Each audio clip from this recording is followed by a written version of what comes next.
Welcome to AV number 8 now. Let us start with part number 8, AV number 8. We come up to this topic. We have finished already A3 section 1 we have finished. Now let us start with second part. Read the text again and find out all the words related to the game of cricket.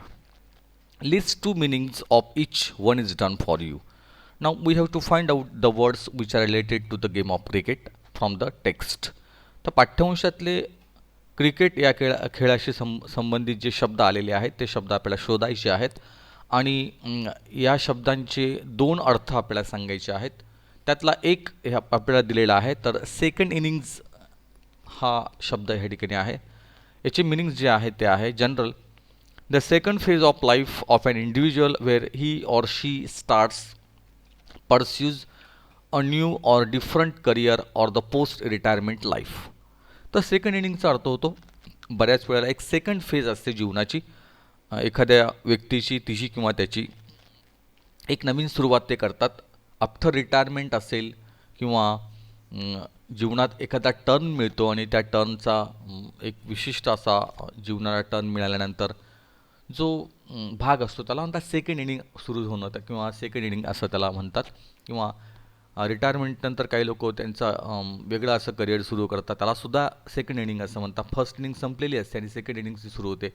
आणि अजून एक अर्थ या शब्दाचा मूळ क्रिकेटमधला जो अर्थ आहे, तर when a team comes to bat for the second time in a test match. तर सेकंड इनिंग जी आहे जी टेस्ट मॅचमध्ये जेव्हा दुसऱ्या वेळेला टीम खेळायला येते बॅटिंग करण्यासाठी, त्याला सेकंड इनिंग्स असं म्हणतात. तर क्रिकेटमधला हा मूळ शब्द आहे आणि तो दोन अर्थाने ह्या ठिकाणी आलेला आहे. तर आपण जाऊया. अजून काही शब्द ह्या ठिकाणी जे आलेले आहेत की जे क्रिकेटच्या संदर्भातले आहेत, तर ते शब्द ह्या ठिकाणी जे आहेत ते आहे स्टंप्ड. STUMPD हा शब्द आलेला आहे. खरा अर्थ होतो जनरल अर्थ जो आहे बी टू हार्ड फॉर ऑर बॅफल. तर अतिशय कष्टप्रद किंवा कठीण गोंधळाची अवस्था त्याला म्हणतात स्टंप. आणि क्रिकेटमध्ये त्या ठिकाणी याचा अर्थ जो आहे तो आहे when a wicket keeper dismiss a batsman by dislodging the bails with the ball well the batsman is out of the crease but not running. तर ज्या वेळेला विकेट कीपर त्या ठिकाणी आपल्या बॅट्समनला त्याच्या बेल्स उडवून त्या ठिकाणी आऊट करतो तेव्हा त्याला स्टंपिंग करणं किंवा स्टंप्ड असं म्हणतो. तर डायरेक्ट त्या ठिकाणी एखाद्या वेळेला बॉलिंग करताना ज्या वेळेला डायरेक्ट स्टंप उडवतात त्याला आपण स्टंप आऊट असं म्हणतात. तर अशा पद्धतीने क्रिकेटमधला तो शब्द आहे. तिसरा शब्द आहे गुगली. तर गुगली टाकली असा हा बराच वेळेला आपण काय गुगली टाकली बाबा असं आपण म्हणतो सुद्धा बऱ्याच वेळा. तर त्याचा खरा जनरल अर्थ आहे of the eyes unfocus or rolling. तर एक अनफोकस किंवा रोलिंग ज्याला म्हणतो की ज्यात एकचित्त नसणं किंवा त्याला डोळ्यांशी संबंधित आहे, गुगली करणं त्याला म्हणतात.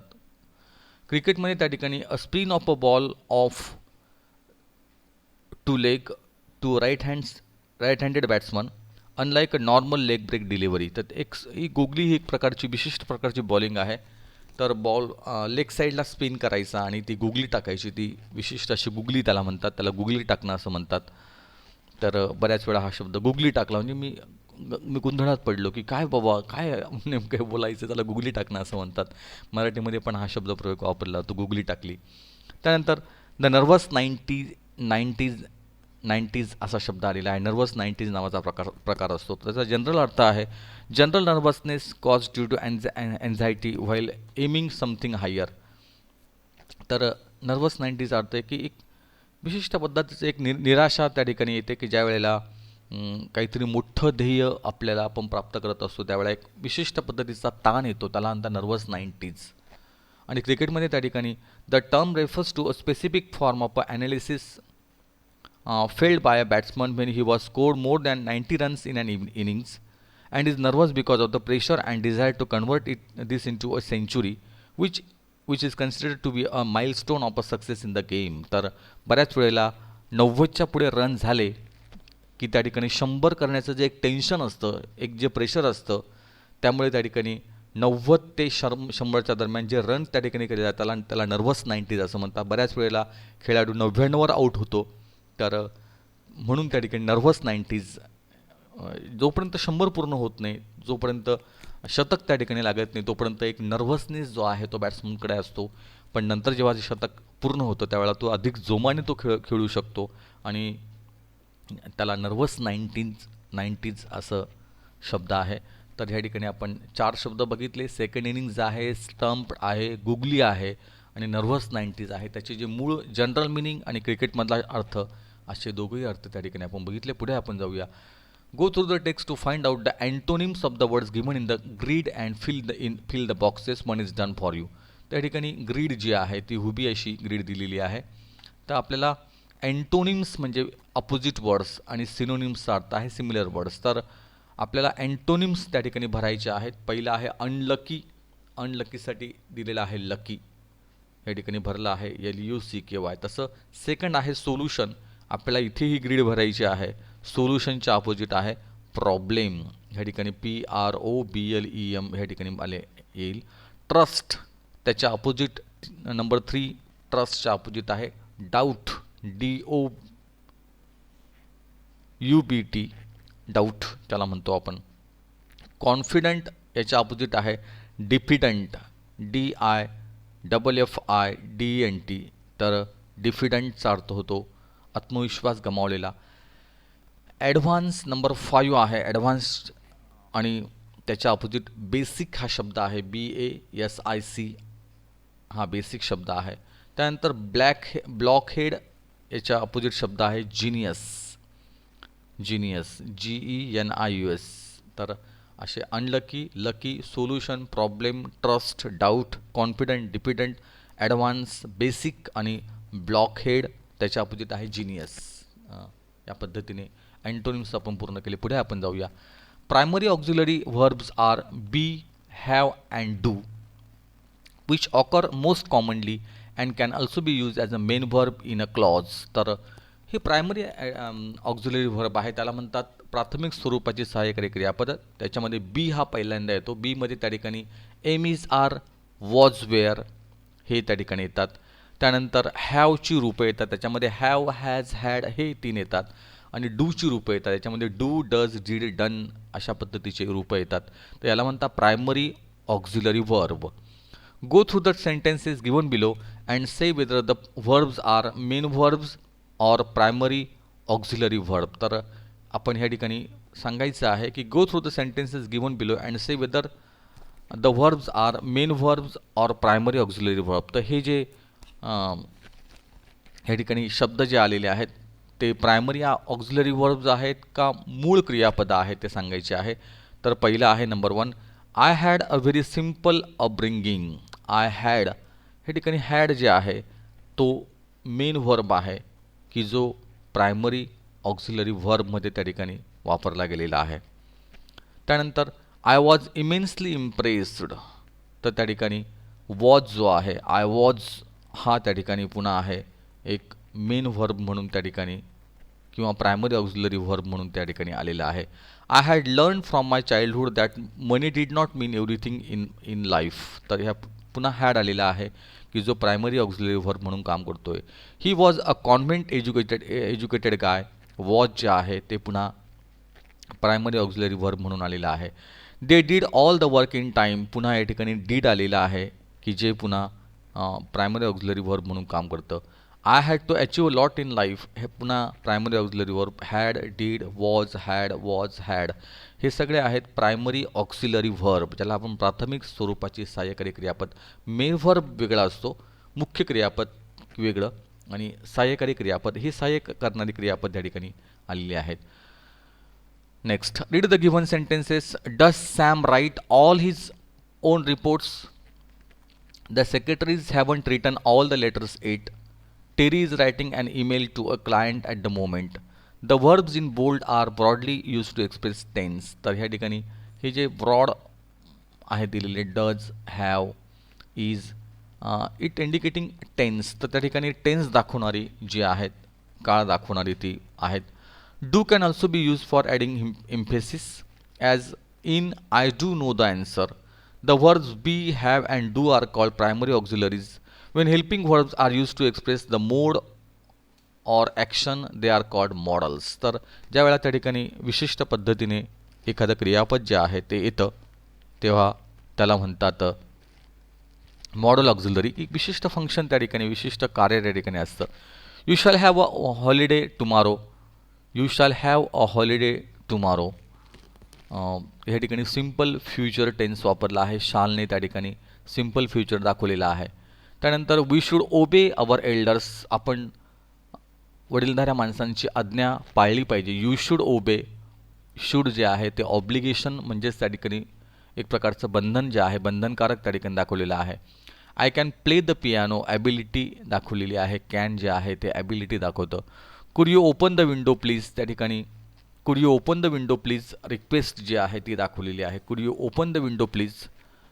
कुड हे जे आहे ते रिक्वेस्ट त्या ठिकाणी दाखवते आहे. तर एक विशिष्ट पद्धतीने मॉडल ऑक्झिलरी वर्ब जे आहे modal auxiliary verbs are generally indicating the mood of the speaker and it is used particularly to indicate particular action. In the above examples, the modal auxiliaries indicate the expressions given in bracket. There are other models that are used for expression. तर अजून काही model auxiliary verbs आहेत की ते काय काय दाखवू शकतात. तर study the given table carefully and do the activities that follow. The modal less definite to more definite. बघा तर लेस डेफिनाईट टू मोर डेफिनाईटपासून आणि काय दाखवतात ते कॅन कुड काय दाखवतं तर ॲबिलिटी दाखवतात. शुड काय दाखवतं तर ॲडवाईज ऑब्लिगेशन दाखवतो. सल्ला किंवा बंधनकारक असणं एक प्रकारचं कंपल्शन असणं त्याला म्हणतात. शाल विल जे आहे ते फ्युचरिटी दाखवतं भविष्य काळ दाखवतो. डिटर्मिनेशन दाखवतो निश्चय दाखवता. वूड काय दाखवतात तर हॅबिच्युअल पास्ट तर भूतकाळातली सवय दाखवली जाते किंवा रिक्वेस्टसाठी सुद्धा वूड वापरतात. मे माईट जे आहे ते परमिशन पॉसिबिलिटी दाखवतात. मस्ट हॅव टू कंपल्शन यासाठी मस्ट हॅव टू ह्याच ठिकाणी ऑब्लिगेशन हे सुद्धा चालतं.